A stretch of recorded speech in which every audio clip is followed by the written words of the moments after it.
When I Fall by Scarlet Emerald 32. Chapter 13.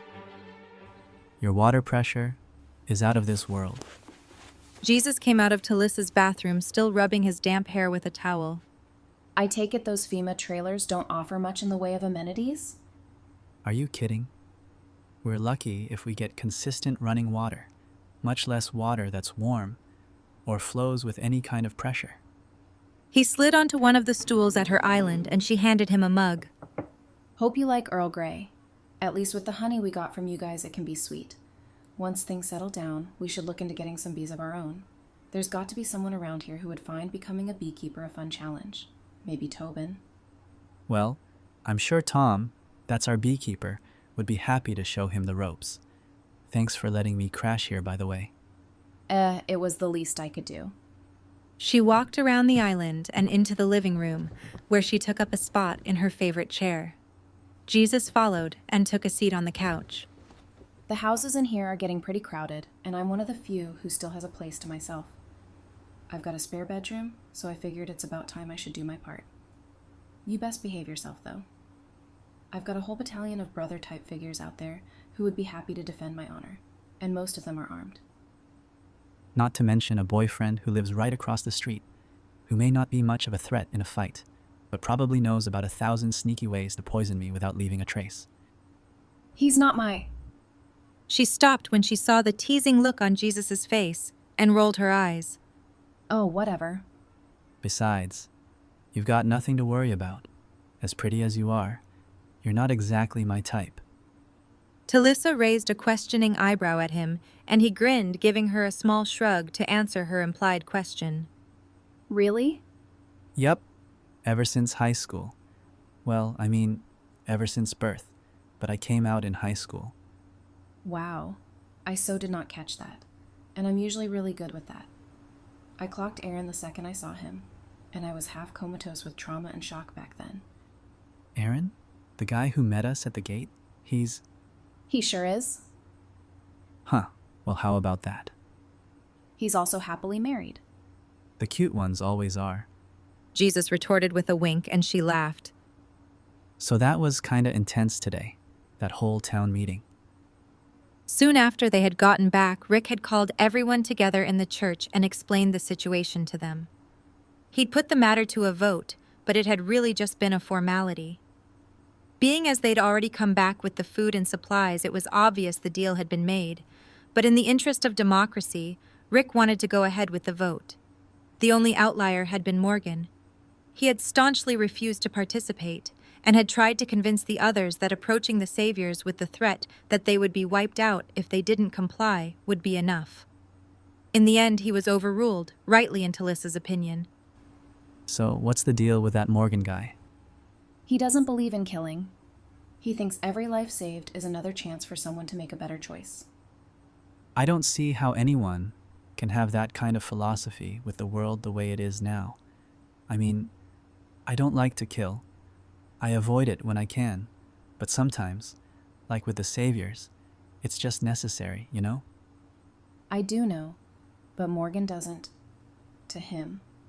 There's always a different choice. You just have to be willing to take the time to find it. Time isn't a luxury we have right now. Yeah, I know. She took another sip of her tea before looking up at him again. So are you ready? For tomorrow, I mean? As ready as we can be. Rick had Mark go over the layout at least 30 times, and his plan should work. The whole finding a walker that looks like Gregory thing, and bringing Negan his head like he wants, stroke of genius. Yeah, Rick and his people have never been lacking in the ingenuity department. Rick and his people? Aren't you one of his people? I am, but I'm a newer addition. I was one of the ones who was here before Rick and the others showed up. Really? Well, I gotta say, I never would have guessed that. The original people here, they just seem so sheltered. They remind me a lot of our people, the ones who haven't been outside the walls since the beginning. You're different. You seem harder, like you've seen things. Oh, I've definitely seen things. I didn't start with Rick's group, but I didn't start in here either. I've got my own long, convoluted story. Don't we all? So here's the real question. What kind of movies are you into? Jesus looked at her blankly, and after a moment he shook his head slightly as if he'd just registered what she'd said. I don't think anybody has asked me a question like that in years. I can't remember the last time I watched a movie. Well, when you did, what was your genre of choice? I've got everything. Talisa walked over to the cabinet to the right of the TV and opened it, revealing her massive DVD library. Jesus' eyes went wide, and he got up slowly from the couch to come admire the collection. This is actually insane. So, pick one. There's no way I'm sleeping tonight with everything that's going down tomorrow, so make it something that'll distract me. Suddenly, there was a knock on the door. They both looked up, and then Talisa shot a glance at the clock. Who could that be at this hour? Whoever it is, I can't imagine it's good news if they're dropping by this late. She opened it, and to her surprise, found Eugene standing on her porch, wearing flannel pajama pants, a t-shirt that said, "Virginia is for lovers," and his jacket. Jesus gave his outfit a cursory glance from over her shoulder and smirked. Nice jammies. Eugene, what are you doing over here? Is everything okay? I'm aware of the late hour, and the fact that I do not believe you and I have reached the point in our relationship where late-night visits in our PJs would be deemed appropriate. But I believe something has just occurred that is of such monumental importance that I had to share it with another person. Being as Tara is sleeping over at her girlfriend's house yet again, and you are my proverbial BFF, I decided to come and talk to you. I hope you don't mind. Of course I don't mind. But come inside, it's cold out there. He stepped over the threshold and immediately walked to take his usual place on the couch. Talisa followed him and sat down beside him. Jesus hung back slightly and ended up perching on the arm of one of her living room chairs a few feet away. So what happened? Abraham broke up with Rosita and subsequently moved out. What? When did this happen? Approximately 15 minutes ago. I heard raised voices, and upon my investigation I found Rosita screaming at him for a reason as he attempted to leave. And did he give one? I believe he told her something along the lines of, when he met her, he thought she was the only woman left in the world, but he subsequently discovered that is in fact not the case. Oh my God. Oh, poor Rosita. Listen, this feels like kinda a personal group thing, so I think I'm gonna turn in. Jesus got up from the chair and headed towards the hallway. Take a DVD with you. There's a TV in your room too. You know, I think I will. He walked over and pulled one out. What'd you pick? The Breakfast Club. God, how the hell did I miss it? Guess your gaydar was just on the fritz. He walked down the hall towards the guest bedroom. Talisa shook her head and then turned back to Eugene. As she did, she slipped her hand into his. They'd been holding hands more easily ever since she'd gotten back earlier that day, and it was already becoming something that felt natural. Even during the meeting in the church, he'd sat with his arms slung around her across the back of the pew, and she found herself reaching up to intertwine their fingers, despite everyone being there to witness it. How's Rosita?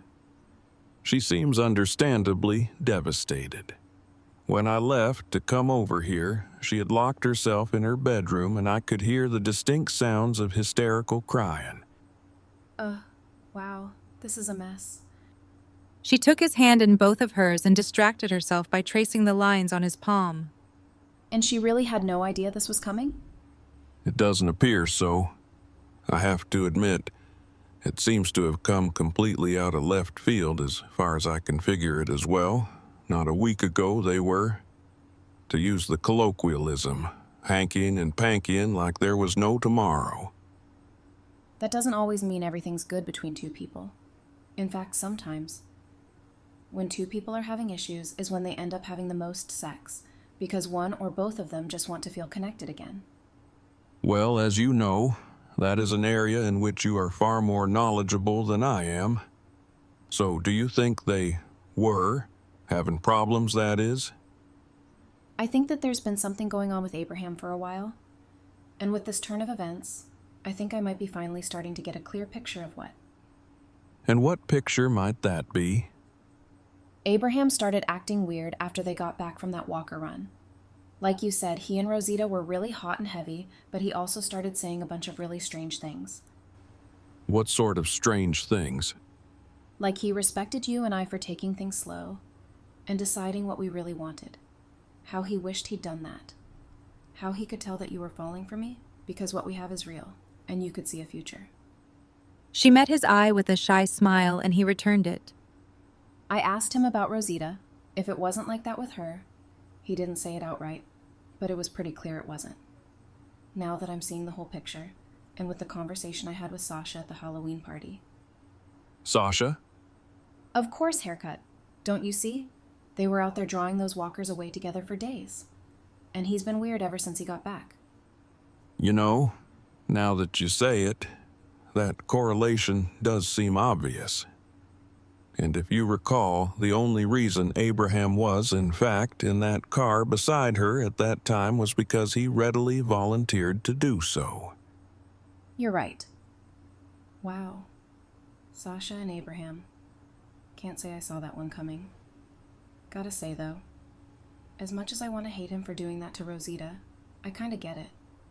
If I'd found myself in any kind of relationship of convenience when you showed up, I can admit it probably would have gone down pretty similarly. I probably would have been more tactful about it. But basic attraction to someone just doesn't compare when you meet someone that you know you could. She trailed off, realizing that the end of her thought was something she hadn't said out loud up to that point. She had admitted it to herself privately, but saying it out loud, putting it out into the universe, especially with Eugene sitting here across from her, seemed monumental. Yet she had begun the thought now, and she knew Eugene wasn't the sort who would let it go. You could what? She took a deep breath and looked him directly in the eye as she spoke. Someone you could see yourself falling in love with. She saw the slight surprise in his expression. She knew it was something he'd been at least partially aware of already. They'd been implying it and dancing around it for weeks, but she'd been right in assuming that stating it plainly made it feel very real. She swallowed hard as the old fears that she couldn't seem to shake began creeping back in. Fear that it was wrong, that she was going to mess it up somehow, or regret her choice. She shook her head slightly and took another deep breath. A sudden and random memory popped into her head. It was the time she'd gone bungee jumping with JP. She saw his face in her mind, clear as day. He was beside her, smiling as she shuffled to the edge of the drop, her heart about to pound out of her chest. It's normal to be scared, Tal. That's how you know you're alive. The only way out is through. Just jump. I promise you won't regret it. Talisa closed her eyes and shook her head. When she opened them again, Eugene was watching her carefully.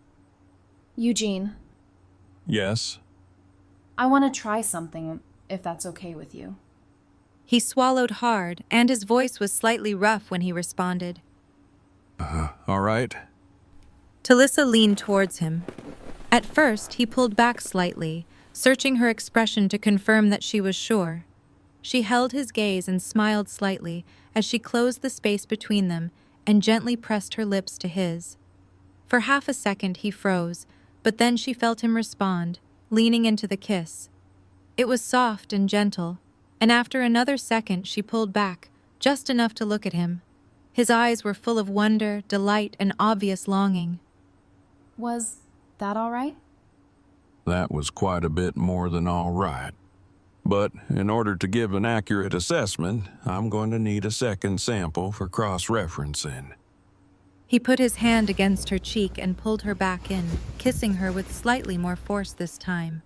Her heart hammered against her chest, and she was caught off guard by how quickly her body responded, compelling her to bury her hands in his hair and climb into his lap. She wasn't sure if the instant physical connection was due to the fact that it had been quite a long time since she'd been this close to someone, or the intensity of her feelings for him. But she acknowledged she was going to have to be very careful with how quickly she allowed this to escalate. She summoned all her self-control and gently pushed him back, breaking the kiss. He leaned in again, obviously just as eager as she was, if not more, but she put a hand on his chest. Easy there, haircut. Don't get greedy. I'm not sure that is something I have the capacity to control. I believe I may have found my new favorite pastime, and I'm not ashamed to admit it far outstrips any previous hobby I have undertaken. Talisa giggled and shook her head. Which is why we need to be sensible about this. I'm aware you may have temporarily forgotten, but there happens to be a whole lot of shit going down right now, and we can't afford to be distracted by spending all our time thinking about how much we want to rip each other's clothes off. At her words, she saw the flush creeping up Eugene's neck and smirked. But to his credit, he didn't shy away from the conversation as he had in the past. Full transparency, that particular scenario has in fact been running on repeat in my head since we had the discussion in your kitchen that alluded to its future probability. Well, full transparency on my part, we've still got a ways to go before we get there. For one, I don't sleep with someone unless we're official, and we've been on at least 5 dates. Now I'm aware our lack of officiality is entirely my doing, but I think that's probably the first step we need to take. Eugene stared at her. She could tell by his expression that as much as she'd told him multiple times, this was what she wanted. There had been a part of him that really believed, in the end, she'd change her mind. After a few more seconds passed, he took both of her hands in his and took a deep breath. Talisa Prince, I would be honored beyond compare if you would see fit to become my official girlfriend. It would be my absolute pleasure to be your girlfriend, Eugene Porter. He grinned at her, and she leaned in and gave him a quick kiss, making sure to keep it light, as she didn't want to put them back in the same spiral they'd just come out of. So, how would you suggest we proceed from here? As you know, this is my first and only foray into the realm of boyfriend, so I'm more than happy to follow your lead, as it were. Well, firstly, I think we should probably say goodnight for now. It's headed towards midnight, and we are definitely not at the sleepover stage yet. Are you okay to go home? If things are too awkward over there, you're welcome to sleep here on the couch. No. Truthfully, it's probably best if I am there for Rosita, even if she is locked in her room refusing to speak to me or anyone else. My mere presence can serve as an act of solidarity. I completely agree, and you're an excellent friend for that. Well, she has always been an excellent friend to me. I figure it's high time I repay the favor. Talisa smiled and ruffled his hair. The second thing I think we should probably do is start doing some actual dating, like the kind where we plan an activity and dinner. We've been doing activities and eating dinner one-on-one for weeks. Yeah, but that's different. It's about the intention. Sitting on my couch eating ramen with you as a friend is a totally different feel than sitting on my couch eating ramen with you on a date. All right. I suppose I can see the logic behind that. When would you like to have our first official date, then? Let's hold off until this whole Saviors thing is taken care of. Tomorrow is going to be crazy tense and action-packed. Let's let the dust settle and then revisit everything. That sounds like an entirely reasonable idea. Now, as you stated, it is rapidly approaching midnight, and we have a potentially action-packed morning awaiting us, so I suppose it is time for me to bid you good night. He stood and walked to the door, and Talisa followed him. He opened it and walked out onto her porch, but then turned back to lean down and give her another swift but firm kiss. I'm gonna get used to that way too quickly. Sorry to tell you I have no intention of stopping that outcome. Good night, Talisa. Good night, Eugene. We're going to have to plan this out down to the last move. Rick said the next morning as they all gathered in his living room. And we're going to need as many people as possible to make sure there are no blind spots. That being said, I don't want to leave this place undefended either. We don't want another situation like what happened with the W's. I want to leave at least 2 people from the council here as well. Eugene, I think you should be one of them. You've grown a lot since we've come here, and I acknowledge that. Your weapons capability and overall confidence are the best I've ever seen them. But this is going to be an ugly, dirty fight. We're going to have to go in hard and quick, with no hesitation. You're just not there yet. I'm sorry. No apologies necessary. I'm in complete agreement with your assessment, and I'm honored that you feel my skills have improved enough that you would entrust me with helping to maintain security here at home. Rick nodded, and his gaze slid from Eugene to Maggie, whose expression immediately darkened as her brows knit together in resolve. No. Maggie, it's dangerous. Possibly one of the most dangerous things we've... I'm not staying behind again. I made this deal with Gregory for all of us. It wasn't my idea, but I was still the one who did it, and I'm not being left behind while it goes down. Glenn and I talked it out last night. You're going to need someone on the outside. Someone watching the perimeter while you all are getting it done to make sure you don't get ambushed. That's going to be me. I won't go in, but I am going along. All right, if that's what you want. Talisa noticed that Glenn was not the only person who looked less than pleased with the turn of events. If anything, Carol seemed to have a more intense reaction than he did. She took a deep breath and crossed her arms, looking down at her feet and slowly shaking her head. Talisa could sense that their entire group was wound tighter than she'd ever seen them. For all their talk about their confidence to get the job done, it was obvious they were scared. Rosita was standing in the far left corner against the wall, and Talisa had to give her credit. While she appeared slightly more stoic than usual, there were no other outward signs that anything was amiss. Apart from the fact that Abraham stood in the far right corner as far from her as possible, and they were intentionally ignoring one another. So, who's going to be our second? After a minute, Talisa sighed and raised a hand from where she was sitting on the couch next to Eugene. It's not like I was really chomping at the bit to be part of this mission anyway. I know if it came down to it, I could do it. I have before. But if sitting out means I don't have to kill anyone, I'm good with that. And besides, it's not like I'd even consider asking any of you three to be the ones to do it. She nodded towards Michonne, Abraham, and Aaron. All right, it's settled then. Talisa and Eugene will represent the interests of the Alexandria Council here at home for the duration of this mission. Who do we have that you feel confident using for security?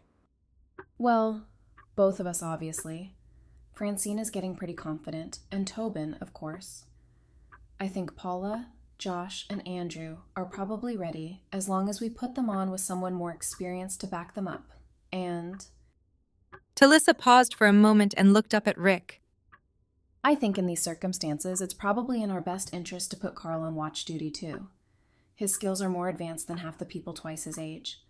If you're going to be taking the majority of our fighters with you, I think we need to make use of every asset we have back here. Rick didn't respond immediately. She could see the conflict on his face as he considered it, but then finally he nodded in agreement. You're right. He's the best shot you'll have here, and I know he's more than ready. I'll be here too. They all looked up to see Morgan standing in the doorway.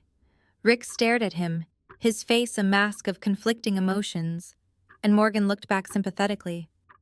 You know I don't agree with what you're planning to do, but staying here, protecting the living, that is something I can do. And what if someone is trying to hurt the people here, and they aren't willing to stop? Then I will make them stop, and I'll find a way to contain them until they're ready to make a different choice. Rick shook his head and gave a derisive snort. He seemed as if he was gearing up for a scathing rebuttal, but Talisa jumped in before he could speak. Rick, it's like I said before. We need to use every resource we have. I get where you're coming from, believe me. I do. But defense is defense. I may not agree with his methods, but I do believe Morgan when he says he'll give everything he has to protect this community, and that's what we're talking about right now. Protection. Thank you. All right then. Is there anyone else here who feels they'd be better served staying behind? He looked pointedly at Gabriel, who shrugged his shoulders and gave an awkward half-smile. Rick, if you'll have me, I'd like to go. I know that I haven't proven myself to be the most reliable in the past, but I'm trying. And I feel like what you're doing here, as brutal as it may be, if the saviors are who Jesus says they are, this is justice. It's a righteous cleansing for the good of mankind. I would like to be a part of that. Rick shot a look over his shoulder at Rosita, who shrugged. He's been improving with his firearms training every session. As long as he steps up and doesn't hesitate, he should be an asset. I assure you. So that's it then. We know who the team is, and we know what we need to do. We'll meet back up here in an hour, and then we head out. If all goes well, we should be back by sundown.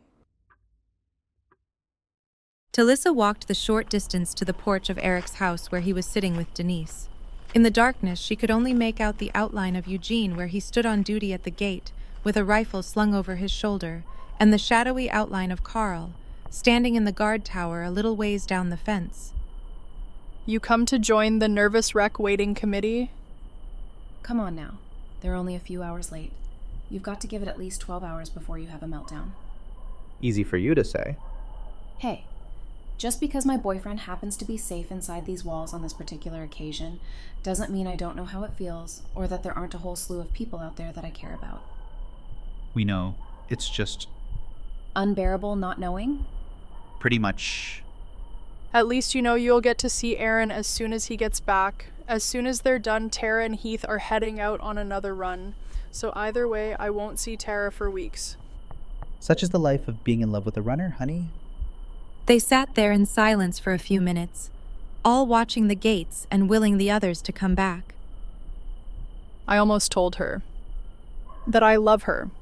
I was this close. She held up her thumb and index finger about an inch apart. Why didn't you? I just felt like there was no way to say it. In that moment, that didn't sound like I was saying it in case she didn't come back, so I told her I'd say it when she did instead. Very smooth. Denise shot her a reluctant smile and shook her head. Wait a damn minute. Eric sat up and looked over at Talisa. Did I hear you wrong, or did you call Eugene your boyfriend a minute ago? You totally did. Talisa gave them a slow, slightly guilty smile and felt herself blushing. Yeah, I did. When the hell did that become official? Denise swatted her arm affectionately. Last night. We didn't want to make a big deal out of it with everything going on, but yeah, we're together. Good for you. And about damn time. Thanks. As she looked back out over the darkened compound, she noticed a strange flickering blue light coming from the basement windows of the town home on the other side of the street. Do you guys see that? It's Morgan. He went in there about 2 hours ago. He's been in and out all day ever since they left this morning. Any idea what he's doing? Nope, but you're welcome to go find out. Yeah, I think I might. You two don't sit out here all night, okay? You're not going to be any good to anyone if you freeze to death before they get back. Yeah, we know. Talisa walked the short ways across the street, waving to Eugene when he noticed her, and then up to the door of the townhouse. She walked inside and heard a strange zapping sound. She made her way down the hallway to the basement door and saw the flickering blue light again. She walked down the stairs and saw that the mysterious light was in fact the sparks of a welder. Morgan was bent over a large iron grate, and he was in the process of welding 2 more pieces together. She looked around and saw that he'd reinforced the basement walls with a layer of cinder blocks, creating a small room in the back quarter with blocks for 3 of its 4 of its walls. He'd also already put bars on the small window inside the cinder block room. Morgan stopped welding and looked up, jumping when he saw her. Sorry, I didn't mean to sneak up on you. I was just curious what you were doing down here. We saw the light from outside. It's all right. And what exactly is it you're doing down here, Morgan? He sighed deeply and put his hands on his hips, looking around the room. I'm trying to give us more choices. Okay, can you explain that to me? She sat down on the stairs and Morgan came to sit beside her. She waited patiently for him to speak, and after a moment he did. Back before, if someone made the wrong choices, they were locked up. If they made choices that were evil, if they were a threat that couldn't be rehabilitated, We had a system for deciding what to do with them. Rick, he sees things as black and white now. If he sees a threat, he eliminates it. I just thought if we had a way to contain threats, we could have more time to think about how we should handle them. Make our own system, you know? Talisa looked over at him in surprise, and then back to the room that she now knew was meant to be a cell. I think this might be even more important to our future than what they're doing out there. You mean that? I do. It's going to take time for us to work it out. But a judicial system is a vital part of a functioning society. And you're right. Killing everyone who threatens us or does things we don't like isn't a sustainable way to live. Morgan smiled and gave a small chortle. She saw emotion flash across his face, and he put his head down against his knees. She realized that he hadn't been expecting anyone to agree with him or support his plan. She gently put a hand on his shoulder. Morgan, while I agree with you that this is an important step, I also have to be honest with you. Just because you build this room doesn't mean it's always going to be used. Yes, we need a system for how we handle people who don't want to follow the rules of our new society, but this world is harsher than the old one. We had the death penalty in the old world too. Some crimes do warrant that end result. And I have a feeling even with a system in place, that is going to be the outcome more often than you are comfortable with. Morgan sat quietly for a little while longer, before taking a deep breath and looking up at the cell he'd built. He wiped at his eyes as he spoke again. Well then, I guess we're just going to have to cross that bridge when we come to it, and I'll have to decide if this new world is one that I can be part of. When I Fall is a work of fiction based on AMC's The Walking Dead. Any characters not created by the author are the property of said company. The story will continue in the next chapter.